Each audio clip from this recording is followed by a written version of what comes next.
All right, y'all. Y'all know what time it is. Polls, polls, polls, polls, polls. I do adore.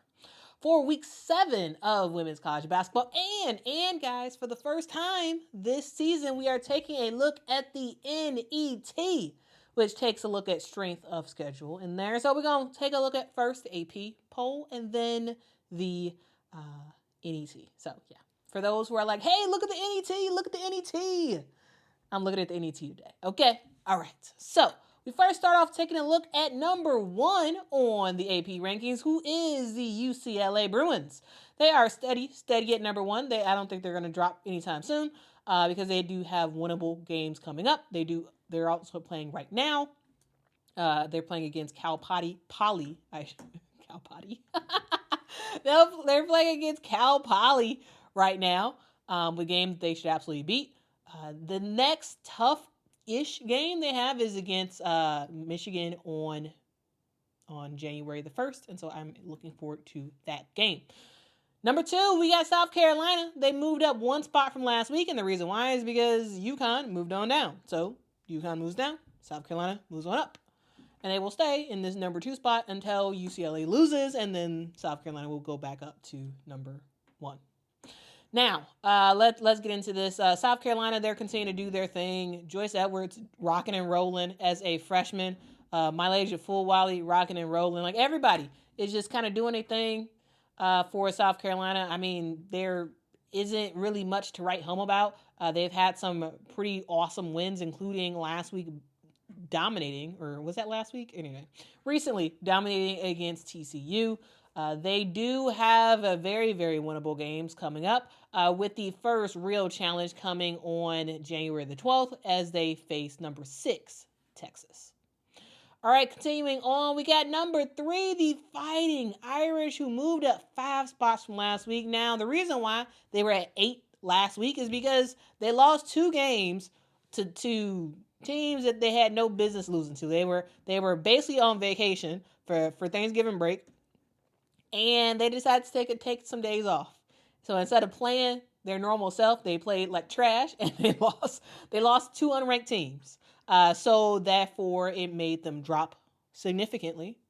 And now that they got their heads back in the game, they are starting to win games that they should already win.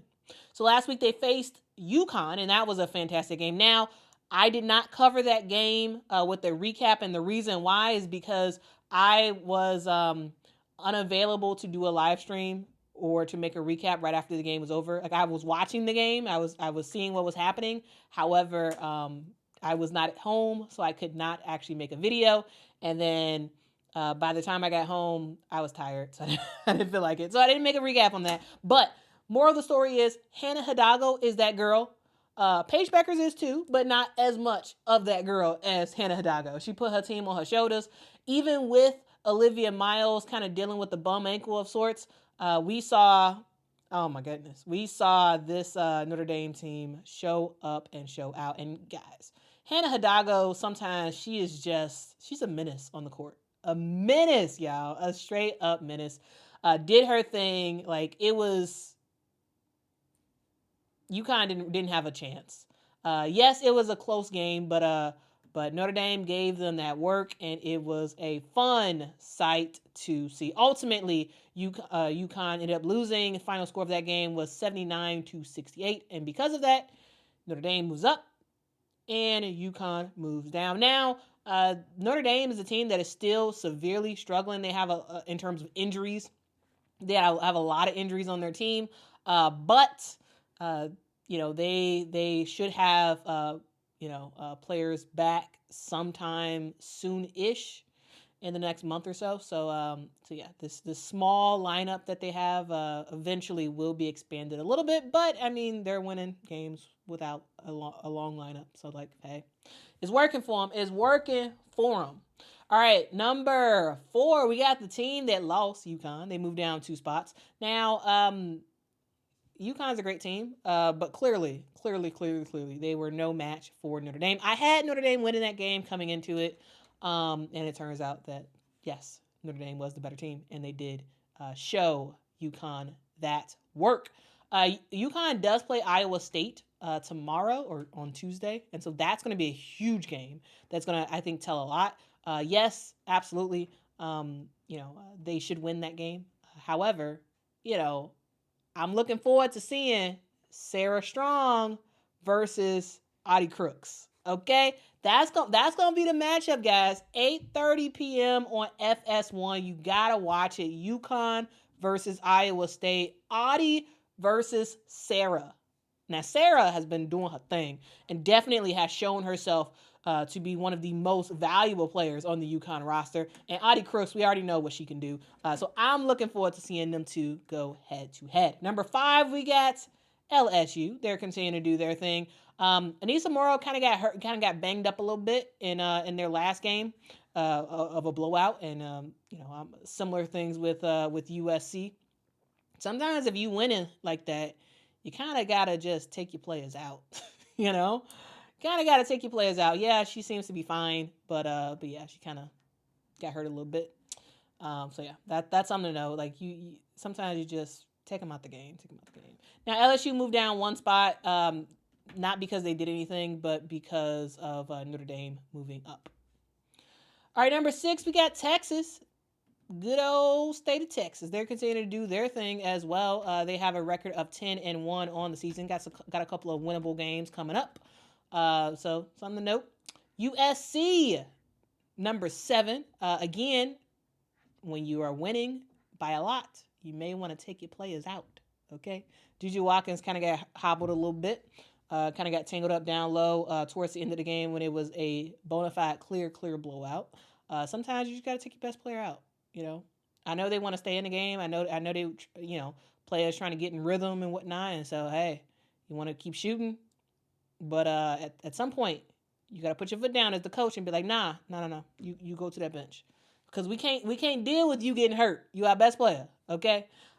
She should be fine for USC's game on Saturday against UConn, but we'll see.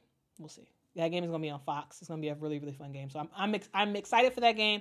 I'm hoping that Juju plays. If Juju does not play, it's going to be a UConn blowout. Like, it's no chance.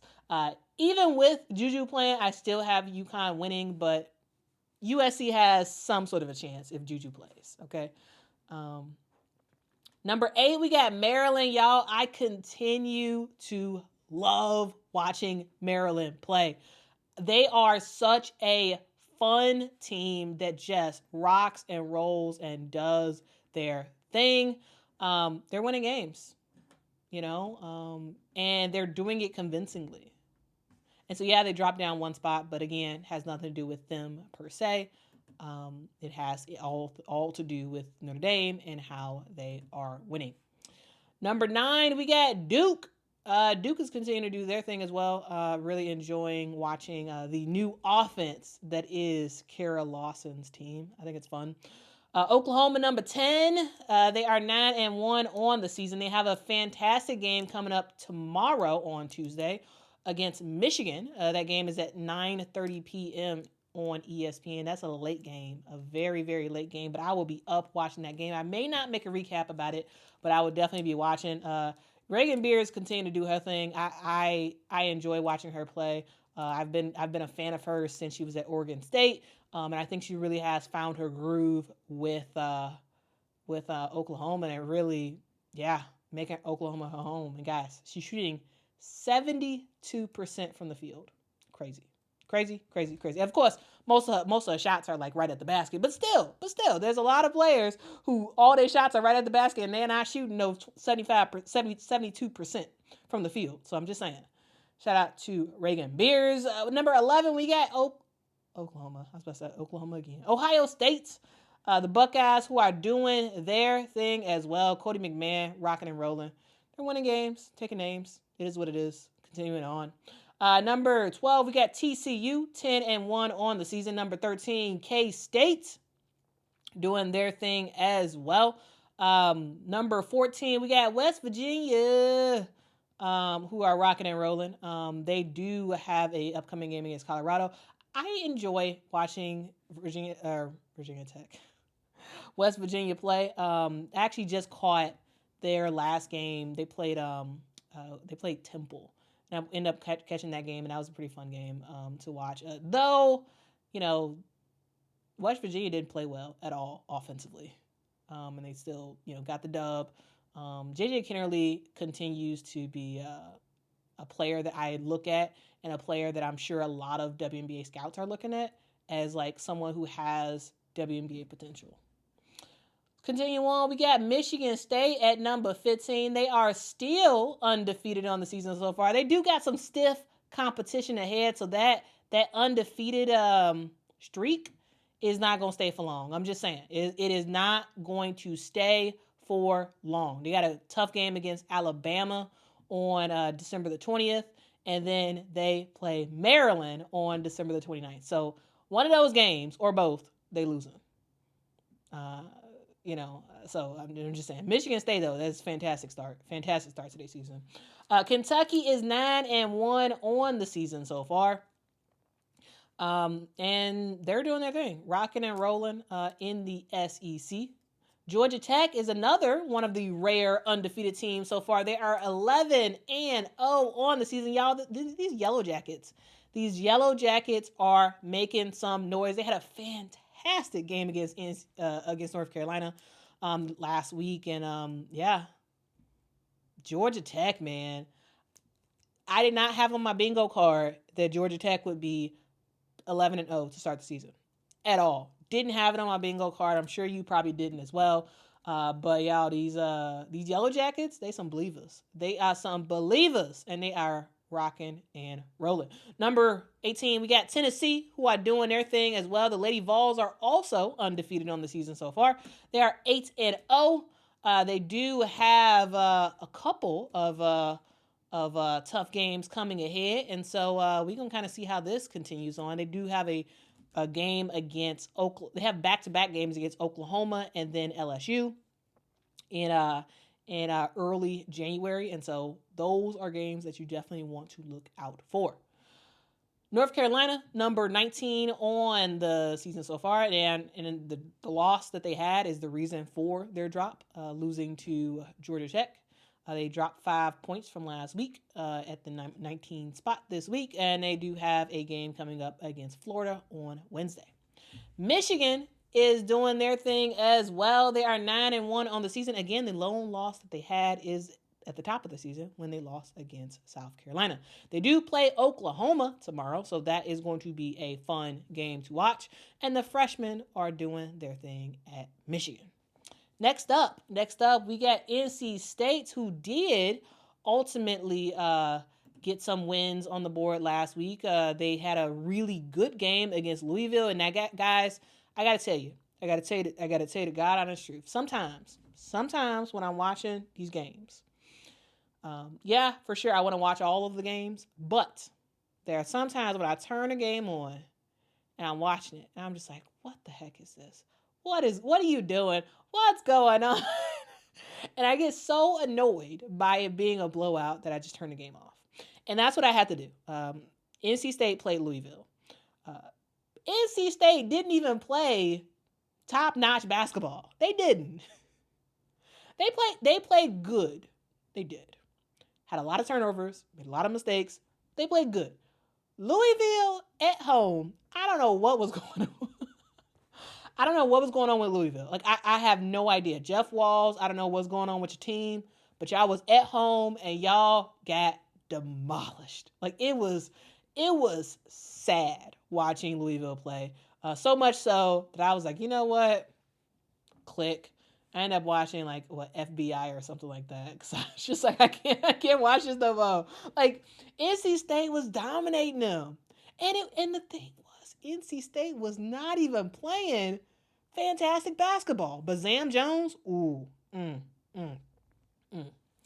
Zam Jones, that girl was cold. In that first half, she was dominant in the first half. Like, she came in and was like, "Bow, I'm here, and I'm gonna make some noise." She had 11 points in the second quarter. Ultimately, she finished that game with 18 points in that game. Like, Sam Jones is fun. And if she can continue to develop, Wes Moore, he got some talent for years to come. Okay?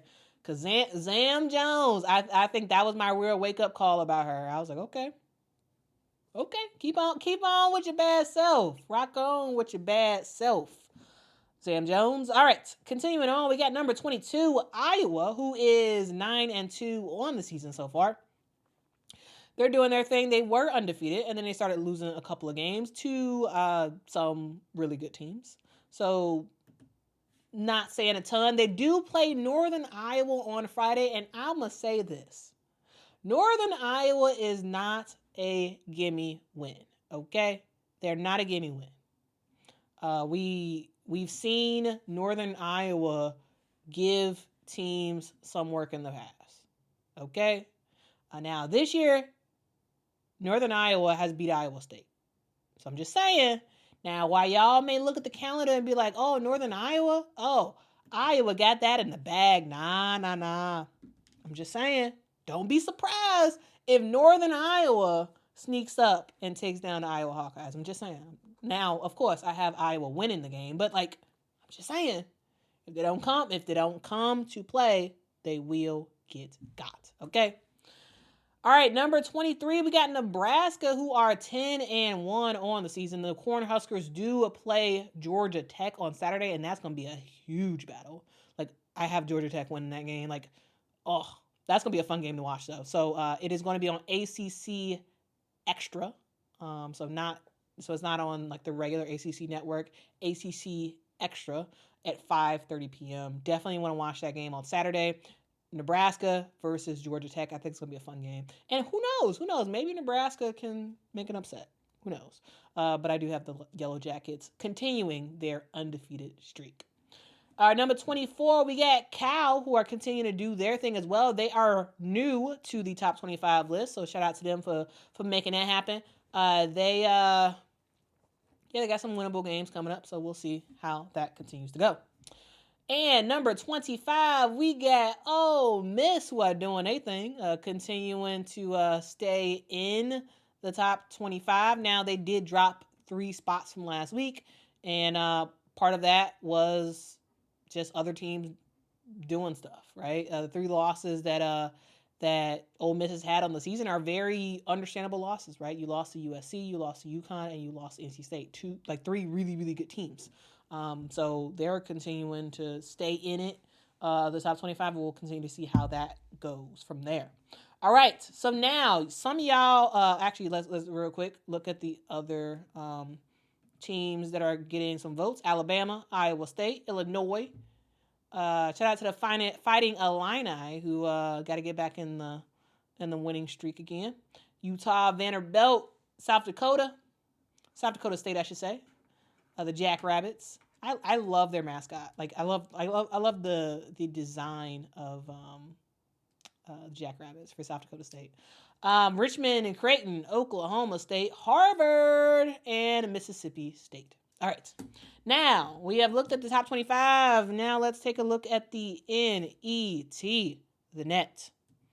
Now, I've heard y'all who have gotten mad at me for not talking about the net because y'all are like, South Carolina's number 1 in the net, and you are disrespectful for not acknowledging the net because South Carolina's number 1. So, yeah, I'm acknowledging the net, and yes, South Carolina is number 1. Now, the net is controlled by the NCAA, and it's kind of the criteria they use for the NCAA tournament. And it doesn't just take a look at the games and wins and losses. It takes a look at who exactly you're playing and the level of competition that you're playing. So number 1 for the net, we got South Carolina. Then we got Texas. Then we got Kansas State, UConn, UCLA, Notre Dame, TCU, USC, Vanderbilt, West Virginia, Duke, Michigan State, Oklahoma, Ohio State. Number 15, we got LSU. 16, Georgia Tech, Ole Miss, Michigan, Maryland, Alabama, Mississippi State, Baylor, North Carolina, Florida State, and Tennessee. That is the top 25 for the NET. So, yeah, that's it, guys. So, yeah, for y'all South Carolina fans, yes, South Carolina is number 1 in the NET. And UCLA is all the way down to number 5. Because, again, it takes a look at your non-conference schedule and the level of competition that you are facing. All right. That is it, guys. Thank y'all so much for watching. And I will see y'all in the next one. Until next time, guys. Bye-bye.